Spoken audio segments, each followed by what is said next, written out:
ever wanted to invent the latest craze or the next big invention to make you a star or a millionaire or just the next coolest, Thomas Edison maybe? Then you probably were inundated with a bunch of questions on what the process involved.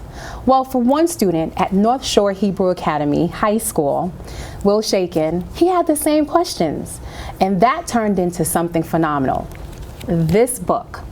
And him and his co-author, Peter Suchmann, and a whole team who's here with us will talk to us about putting together this piece of work and the invention process on this episode of Access Spotlight. Please welcome Will Shakin, Jeremy Bernstein, and Peter Suchmann. Hi, guys. Hi, how are you? I'm good, excited, clearly. Yeah. So, we have a lot to talk about, including this book here. Well, Will, how did this happen? I don't know where to start. Maybe at the start of the school year, senior year. Yeah. I came to you with this idea, just wanted to do my own individual class with you. I really had this just newfound passion to just pursue this concept of innovation, inventing. Which is very interesting for a high school student in the senior year to come looking for a pretty big project to do. So I was excited when I first heard about it. Yeah, and I didn't know who to go to at first, but then I remembered in years prior I worked on the Rube Goldberg competition with Mr. Suchmann, and I figured he was the person to go to. So, what's the Rube Goldberg competition? The Rube Goldberg competition is a science competition, which is part of my program at the school, where kids have to build a machine with 20 energy transformations. and I think that competition right there is really what sparked my interest in innovation and inventing various products.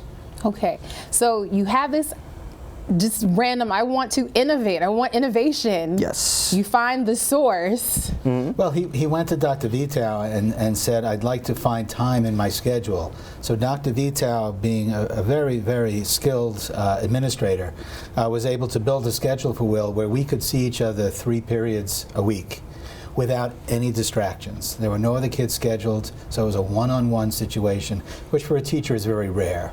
To have a motivated student to work with and to have the time to work with them. So Will and I started in September working 3 periods a week on trying to come up with what are we going to do? What's our goal this year? And that was going to be directed by Will. It was his independent study. So what happened? You innovation and it was I mean, when it first started out, I'm like, oh my God, this is a dream come true. It's like a one-on-one course. It's literally my own little Shark Tank going on with Mr. Suchmann. And at first it was mainly just brainstorming. We were just thinking, what can we do? We have a year to do a project. What's our go-to? What should we do? And there were ideas. We had some great ideas. We had some really bad ideas. Well, we both had an appreciation for fidgets. Okay. And we both were very much aware of the fidget spinner as a national, perhaps even a worldwide craze. So we decided to do some research using SurveyMonkey and other tools, try to find out why kids were fidgeting. What were the aspects of the fidget toys that attracted them? And do you remember some of the responses we got? Yeah, we were going for, because remember the big craze at the time was the fidget spinner. And there was also the fidget cube going around, and there was also the, I don't know if you're familiar with buckyballs. No. It's like these little magnetic balls, and people would always play with them. Yeah. So it's just like this weird fad that was going around. And I even showed Mr. Suchmann, they have the... Yeah, there was a lot of sensory things that kids were doing. They had materials you could squeeze with your hand and cut with a plastic knife. Oh, it's the they have the satisfying videos on the satisfying internet. videos. Yeah. It's a weird thing, and that was his reaction. We were learning more and more about what it is that kids were attracted to. Was it relaxing for them? Was it stimulating for them? Was it the sound it made? Was it the feeling that they experienced? And Will and I started coming up with ideas. What could we possibly follow the fidget spinner with? And we started tossing around some ideas. But at a certain point, it was probably September into October, it morphed, it changed. Yeah. And we started realizing, well, we don't really want to just try to build a new gadget. We kind of like the idea of exploring the process of developing a new gadget. And I think it was Will's idea originally, let's try for a book, and it became a children's book. Well, it was more than that. We started with just this as you said, at first it was more so figuring out what we wanted to invent. And then we started going down this path of the fidget toys and this fidget craze, and how he's blown away with all these videos online of just people seeing all these things. I'm curious. Yeah. In your research, and I have a willing subject here, Jeremy. Did you like fidget spinners? Was that something you liked? I have a physics cube, a fidget cube in my bedroom that I just happened to. I don't even remember how I got it, and I do use it every so often, actually. What's the appeal? It's if I need to fidget, I just go to the cube. Does it keep you busy? Does it help you think? It does help me think sometimes, actually. When I'm in a brain freeze, theoretically speaking, it does help. I think the kids that are coming to the program, either from an engineering perspective or a science research perspective, have energy, and the energy goes to your fingers. And I can't explain it more than that, but when your fingers are doing something, fidgeting, you're on target. You're focused. I don't see it as a distraction. I see it as a focusing device. It's just burning up a little bit of extra energy in your fingers, and it's helping you go deeper into what you're thinking about. And Will, you mentioned that you did surveys and you asked your Yeah, we wanted to classmates. see which was the most appealing, because our initial idea was to go through with creating our own fidget toy. So we wanted to see which route we should take at first, which would be the best route. Like, what should we specifically highlight our toy to be around? And we came back, the survey came back, and I think it was spinning, because it was just it was the trend at the time. And it was There was a sound, there was a feeling to the spinning, there was a sensation to the balancing of the spinning wheel on your finger. Yeah, that's what shocked us, is that we got a lot of responses back saying that the sound and the feeling, of the fidget toy was just so appealing. At first we just thought it was the actual process of spinning it, but then we just found out all this other information. Nervous energy, I think, is something real, and burning up that nervous energy allows you to focus more. And so talking about focus, when you got this back, right? So now you had an answer as to what motivated this trend of a toy or this object, right? It was this spinning. So now you're thinking invention. So I guess, I know we went to the book, but why not, well, we know this is a noise, because I feel like now I have the secret. I feel like I have the secret, spinning that makes noise. I feel like this is it. But obviously for you guys, it was something different. It was this book. So how did we get there? It was definitely a long process from just doing the research about the toys to finally developing the book in the end. So we were still dealing with the toys. This was after I came to Mr. Suchmann with this idea of wanting to invent something. And then we went immediately to the toys, which is what caught our eye. And we did build a prototype, right? Yeah, we do have the prototype. We did actually build a prototype. I want the prototype. The prototype, That's stored away somewhere. Will and I found that there was a lot of interest in hematite, magnetic hematite. It's a very smooth thing, like wari stones are smooth, and people like to fidget with them. But we went from the hematite, just something in your hand, to trying to build a hematite into a device that would hold pencils, and that was your idea. Yeah. So we were still figuring out what type of fidget toy we should do, and then I remember I saw Mr. Suchmann just one day. He had the 2 stones in his pocket, and he's just like playing with something in his pocket. I'm like, are you like fidgeting your keys? Like, what are you doing? And then he just pulls the 2 stones out, and I'm like, Mr. Suchmann, you know we've been talking about fidget toys for like the past 3 months. You realize you've had one on you like this entire time. And he's like, yeah, and it's like, okay, let's pursue this one, because the stones that he was describing earlier, they're not as mainstream as the spinner or the cube that I was talking about. So we really thought we'd tackle these stones and go from that approach and see what we could do from there. We ordered some hematites wholesale, and we got some, and we started playing with them. We actually tried drilling them with a high-speed drill, and it was impossible. It requires, I think that's perhaps one of the reasons why we morphed into the children's book. Yeah. We found it was too difficult to physically drill into magnetic hematite. You would have needed a 35,000 RPM drill, water-cooled, got really hot, and it was just not practical at that point. So I think that's where we started to slowly morph into, well, instead of creating this new fidget toy, let's create a book about the process. So after dealing with this toy for a little bit, or this idea, it didn't end up going through. So we figured, let's take a little bit of a different approach. And then Mr. Suchmann came to me with something else, actually. And he said that you went to the convention with the augmented reality company. Yeah. And he attended this convention, and he comes back to me. It's like, oh, you really have to check out this new fascinating technology. It's like, it's innovative. It's almost like somebody coming to you and saying, oh, invest in the internet before the internet blew up? I wanted to try to make this as much of a science project as I could, and when I saw it evolving into a book, I wanted to involve more science.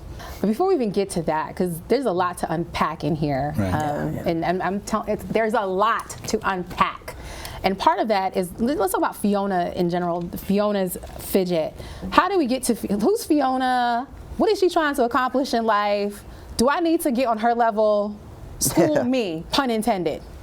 So I think we wanted to get the main character of the book to be a girl, because I think there's a national, probably a worldwide interest in getting women into science. So we chose, we're going to make the star of the book a girl.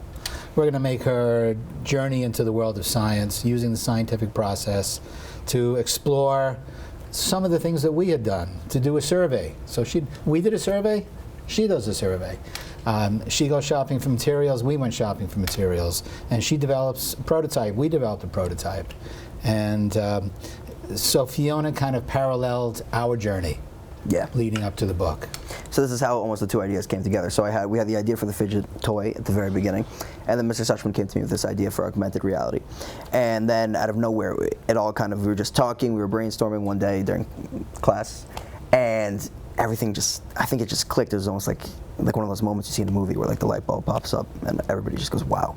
So it was like, maybe we should do a book about somebody who wants, because we kind of got led in the book direction. So maybe we should do a book about somebody creating a fidget toy. And then Mr. Suchmann was like, maybe we should one up that. Maybe we should do a book with augmented reality about somebody creating a fidget toy. In the book, there's a character who guides her, and that is who?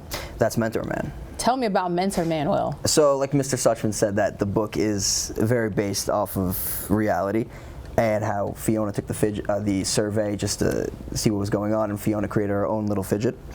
I myself have a mentor like Fiona, and that mentor is Peter Suchmann. And I want to say that most of the lessons that Mentor Man teaches Fiona in this book is definitely a lot of the lessons that Mr. Suchmann has taught me over the course of this invention journey. I came to him at the beginning of the year. I just had a passion. I didn't know where I wanted to go with it. And Mr. Suchmann kind of took that passion, he guided it, he kind of really led me. He taught me a lot about inventing, what's the path to go forward afterwards, how to hone the passion and almost tailor it to creating a product, something that will work. And how does Mentor Man speak to Fiona? That was his fault. You remember that? He came to me and he said, you know what, I think everything Mentor Man should rhyme. Everything he says should rhyme. It's like, oh my God. It's a children's book. Why are you making it so complicated? But we went with it. And why did you make that decision? Because everything you told me rhymed. What? I'm kidding. So basically what it was is,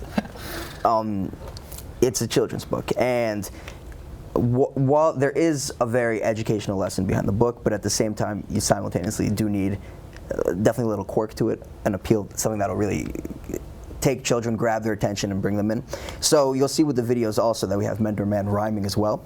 So with the text and with the videos, seeing Mentor Man rhyme, it'll definitely capture the attention of children and keep them interested in the book. And you guys are so sweet, because they're gonna let us see 2 of the videos. So we have one with Fiona doing the whole fidget spin thing, and we also have Mentor Man, so take a look.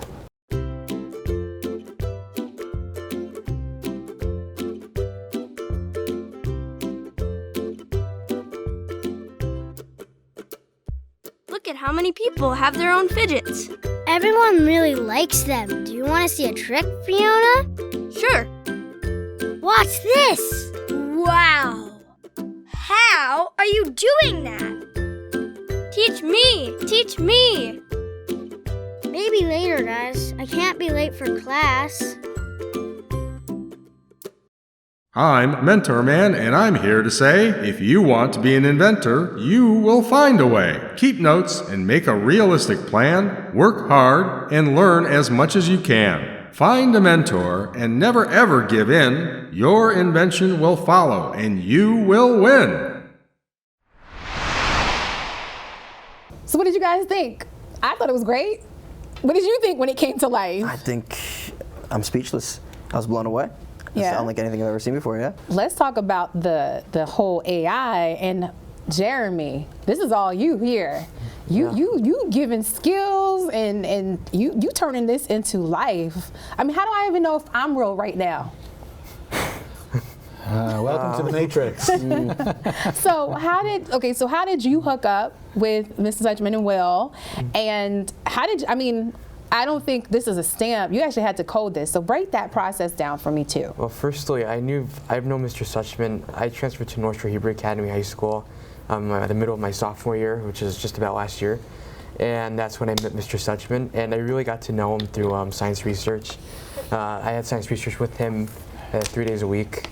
And I think that we just clicked. Yeah, we just clicked. We just clicked. I liked what he was teaching, and I think he liked me as a student. I think.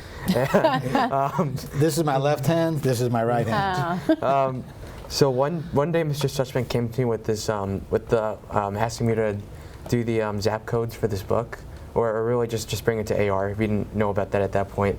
So me, Mr. Suchmann, and Will sat down and planned it, and I got to see the book. I got to see the black and white drawings, and I got to see the videos. So once I was sent the videos, I then downloaded it onto my computer, and through the application, there's a desktop application to the company that we used, their studio, and for each code, zap code, I individually uploaded the video to that software. I then used JavaScript to embed it into the code in order to get it to play, and then after that I exported each code one by one, and then once we exported it, we were able to customize how it looked in the designer, and we were able to customize how it looks, the size, and we were able to add text on it, and then we saved it as a JPEG, and that's how we got into the book. And then we had to decide, would the animation just read back the page or add to the page? So some of the pages are just read back by the animation, and some of the pages are slightly different. So the audience gets a little bit more involved with the book. Have you ever done AI before? Have I ever coded AR or have I used AR? All of the above. Well, first, JavaScript is not AR specific. You can use as applications in other areas of technology, such as websites. And I actually didn't know JavaScript that well when I started this. I mean, I have a slight understanding of Java and a little Python. JavaScript, not so much, but it's not one of the harder languages, though. And you're gonna show me a demo. Yeah. And scan right here, this little code, something similar to this code, right? Yeah. And the videos will pop up. Yeah, that's exactly. It'll pop up exactly on the code, and it'll stay on the code until it leaves the view of the phone. All right, let's do this. So I'm going to pick a page from 1 through 26. Is it 26? Okay. 17. 17. Oh, I hear 17. Okay, which one is 17? Is this 17? Yeah, you got it. 17. 17. All right. So we are scanning. Okay, well, firstly, you have to open the Zapper app. Okay, so we're opening up the Zapper app. Once that's open, you just place it on the code, and then it pops up. Then you can even move it around, and it'll stay on the code. Then you just tap the video, and then move it into full screen.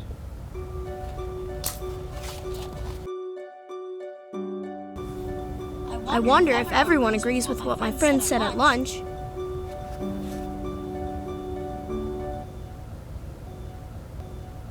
Yeah, that's the video. And you can do it for each one in the book. I think you accomplished a big feat. Who do you identify with most in the book? Which character? I would say, I guess Fiona, because I kind of, my interest in science is a very newfound thing. I've done a lot of stuff, and it was actually with Mr. Suchmann that I really developed an interest in science, and I think I kind of grew, and I had I kind of grew with similar to Fiona, and how she developed her interest in science as well through Mentor Man, aka Mr. Suchmann. Is that what you call him in school now? You just walk around like Mentor Man. That's what I'm going to do from now on. Like Mentor Man. Thank you very much. Mentor. And what about you, Will? I guess I have to say Fiona, Okay. because the book is tailored around Fiona, and she has her own mentor, and Mr. Suchmann was my mentor. Okay. And you know, I don't want to say mentor man, because Mr. Suchmann is still teaching me plenty as we go along with this book process. And I'm learning a lot from these guys too. I'm learning a lot, Yeah. and we only have like half. I don't know if I could like catch up to everything that's going on here. And what about you? Who do you identify with? Next year is my 40th year behind the teacher's desk in education, all here in Great Neck. And I've always considered myself a ripple maker. So yeah, mentoring has always been important to me. So when I find out the interests of the kids, I try to support their interests, find them a competition, and push them to discover and to compete.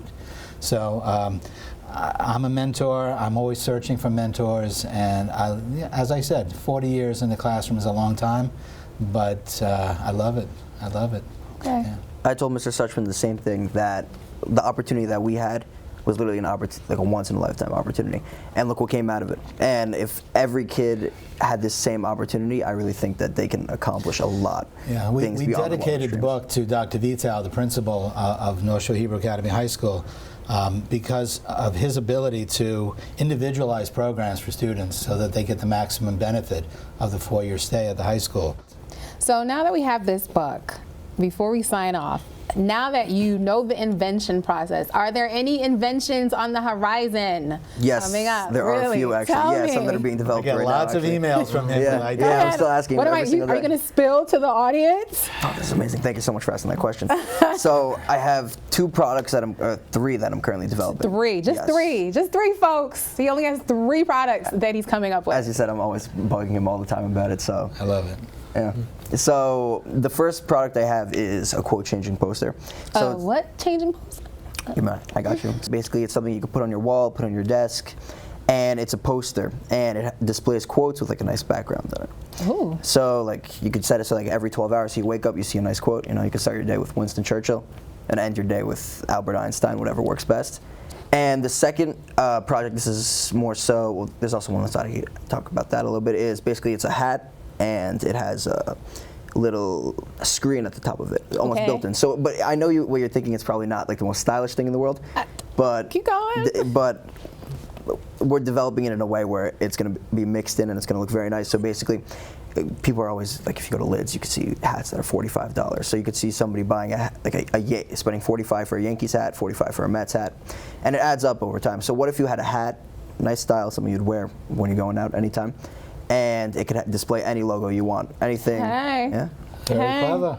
Hey, I want first dibs. I want to be the spokesmodel for it. My head is cute. I have a cute shape. Look at this. My mama gave this to me. Yes. Okay. And hit me with number 3. And number 3 is the big one. That's it's something that you would have to install in your plumbing for your sink, and basically it would be connected to a remote. And basically, if you want water with like a little bit of lemon flavor, water with a little bit of orange flavor, all you got to do is hit a button on your remote, turn on the tap, and the water will come out just like that. Dangerous. Yeah. Dangerous. Yeah. But highly, highly needed. But dangerous. I love it. And what about you, Jeremy? Well, actually, we have a science fair this next week at school, and I'm going to be presenting an app. Okay, I'm a smart, as Mr. Suchmann knows, I am a smart home enthusiast. And, Smart home, like the magazine? No. Although, like your house is connected. Yeah, how it's Okay, connected. okay. Like all the light bulbs and smart switches all over the house are Wi-Fi connected. In addition to the thermostats, cameras, and they're all. And my goal is to get them all integrated under one system. So the problem with doing that, however, is because a smart home is very complicated because you have, for instance, certain apps that only connect to certain services. So like product ABC only connects to XYZ. It won't connect to PO whatever. So they don't really, because it's expensive and it takes time. So I created an app where I wanted to guide people on how to start their smart home without the need for paying someone to do it for them. And it's 100% accessible, 100% free.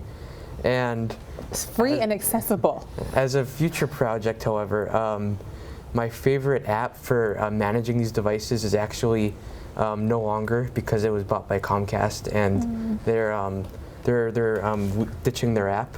So another goal of mine someday soon, if I become, once I I guess work a little more in my app inventing, is it would be great if I can connect these platforms and create just one platform where I can control automate everything, all the products in my house without having to switch back and forth. And I think that would be great. And if I can make it public, then that would be definitely a great stepping stone in smart homes. I think you can do it. Yeah. Look, I'm about to invite you to my house to smart home everything. You know, I got hair irons that need to be smart. I got regular irons. I got TVs that aren't smart. You can make them smart. Well, at first my parents thought that I was wasting their money because I asked them to buy a lot of stuff, and my parents were like, "Are you crazy?" but now like a month later, they're really. I don't want to speak for them, but I think they like that. They don't have to go run downstairs to the kitchen if they forgot to turn the lights off. Oh, yeah. And I think that they find it convenient. I hope that they find it convenient. I have never actually asked them. Probably should. Let's do that. Let's make it Do that and come back and let us know. Yeah. I'll send it when we air. I'll put it on the updates. Okay.